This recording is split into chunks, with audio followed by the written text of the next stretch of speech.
All right, James. Well, thanks for taking the time to share your stories and insights with us today. Um, Before we continue, can you just give a little background of who you are, so everyone who doesn't know you and is just meeting you for the first time, give a little small little shtick of what made James a Norkawich, a multi-instrumentalist, and why you're here today. Well, I am at first and foremost a composer, producer, arranger, pianist, basically virtually of all styles. And I've been blessed to be on both piano and organ and over 15 other instruments in my arsenal. As you can see, everything in my studio goes from keyboards to Hammond, which this year, thanks to um, the work of Scott May, um, who works for Hammond and represents Hammond, was able to get me in part of the Hammond family, and it's kind of been a long time coming. No intended, and to bring music of all genres, all backgrounds to everyone here in the States, as well as Canada, and as of last check, about 173 countries, which, you know, Wow, it blows my mind. And, music transcends it, all of, all of us, essentially. And what I love is that, so many different people interpret songs and styles of songs and music different ways, and you can make one difference with one person. You can pretty much change the world. So it's, as they say, one day at a time, one song at a time, one album at a time. that's exactly right. So, when did you first know you wanted to pursue a creative artistic path professionally? Really became real, so to speak, when I was in high school. I was in a program in the arts, and as part of your high school day, you would go to a college and study um, jazz theory, jazz composition. Back then, they called it mini lab. Now it'd be more like a computer aided AI kind of course, I guess. The way technology's going. But um, the teachers and the friendships that I made then, I still have and work with those people now, and I'm very, very much blessed to um, I've had those for going on 30 something years. Uh, you know, it really gave me the tools that I needed to further go on to college, and then do the whole wedding band circuit and the whole studio circuit, and then eventually being a worship leader for over 20 years. And then um, really was kind of funny was that I was always being part of someone else's work and doing someone else's material and never really doing my own. So, um, and I'm sure we'll talk about it. Uh, you know, the last couple of years, I've been able to get that material out there. The cover versions the songs that I love and that I grew up with. And now, when it's come to the originals, it's taking everything that I've learned, the whole culmination of it, and now throwing it in a way that it's relevant with the times, the styles, and just the whole nuance of where music is right now. Wow, that's amazing story. I really love how you express yourself and how you're so passionate about music. It's so amazing.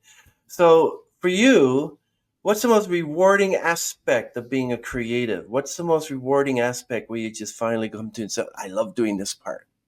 It's getting that reaction. I mean, I've been blessed to have songs that have gone viral, and when they did, you never would expect that those would actually ever come to any fruition. And then there's songs that you kind of come up with, or you kind of do, and they're last minute ditch effects, I'd like to call it.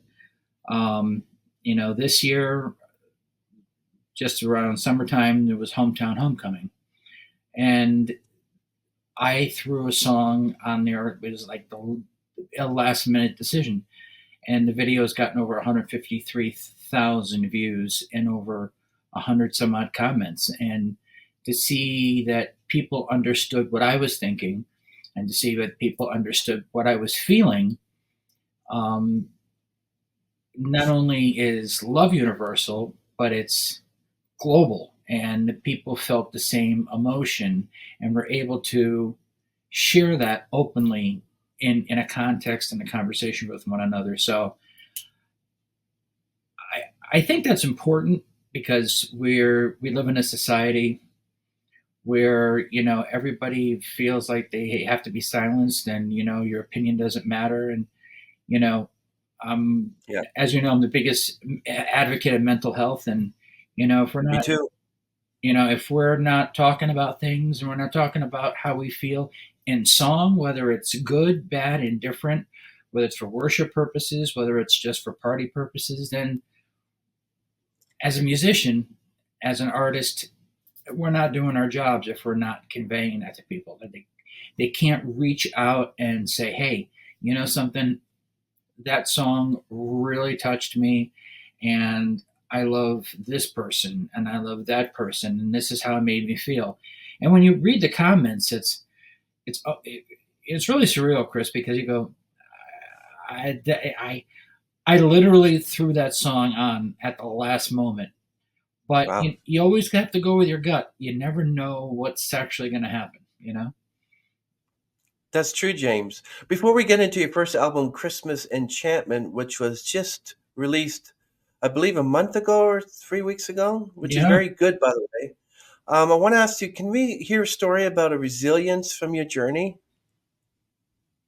sure. In what aspect? I'm sorry? In what aspect? Just up for the album?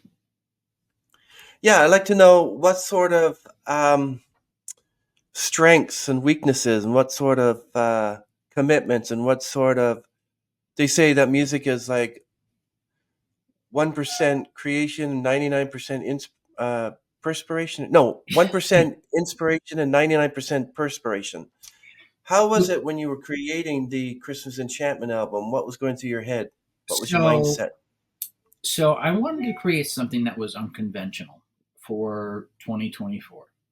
This has been a big year here in the States. And so, like the first song, Winter Coffee. Now we can all identify with having that fresh cup of coffee, and it's cold outside, and you're just walking out of the coffee shop or going to work or what have you, and just that nice hot steaming cup of coffee that just sets the tone, or the pumpkin spice. And then as the songs go through this little, each one's telling a story. Crystal Clear is a Christmas song that just to show that where our emotions are, that we've got to kind of be honest and transparent with one another. And you know all for Christmas, that is just, it's I'm in for the season. I'm and no matter what takes place, from the crazy shopping to being with family members, Yeah. maybe going to Christmas parties that you don't want to because you don't feel well. you know that literally is one of those songs. And then I figured we kind of like do a hip hop version of Angels We Have Heard on High. And Yeah, I love it. kind Perfect. of something different, which leads in a bittersweet Christmas. Um, That's my favorite one, actually. I actually added that to my Christmas song list, which included Christmas wrapping from the waitresses and I think Believe by Josh Groban. So these are high and mighty people. So putting a song of yours in there, that should make you feel really good. it does. It does, because again, like I said, different songs resonate with different people, and Yeah. I mean, Bittersweet Christmas is literally that. It's just a bittersweet Christmas. It's the Taylor Swift of love songs and Christmas songs. Wow. I What's the inspiration between for Bittersweet Christmas? without getting too involved, Bittersweet Christmas was a relationship that I had many moons ago. And, it was just that. It was very bittersweet. Without getting in any major details, that things that you expect and things that you don't expect, you know that it still kept the whole content of the actual holiday and the reason for the season. But it was just bittersweet. And I took this from a third person point of view. So as you hear, it's more from a woman's point of view. And you'll have to check the song out and take a listen to it if you haven't heard it. And any listeners will understand to kind of make their own judgment on that particular track. And then I mean, Yeah. and then the number one time of the year is just that. It's we get caught in that humdrum, and we're you know this season could be hard. People have, you've lost family members. I've lost family members, and you know that's where thank you for everything comes in. Comes in from a perspective of actually my wife wrote the lyrics on the song. Um, it's saying thank you to someone who you never maybe really formally got a chance to thank you and for Christmas, and they're not here. So um, in just a course of life, that's how things go. Some people are very vocal about how their emotions and how they feel. Touching on the whole subject of mental health. Some people hold that in, and sometimes it could be too late. So it's never too late to say, Merry Christmas or thank you or I love you to anybody. And it's, this song kind of amplifies, that same feeling. And then this Christmas all I need is kind of saying, hey, this is all I need, whether it's monetarily, whether it's mentally, whether it's it's a kind of just a cluster of everything. Now I know the big one has it been called Cat's Hardware. Now where I live here in Connecticut, there is a hardware store called Cat's Hardware. So long story short, it's one of those old-fashioned hardware stores where it's not like the big box stores, right?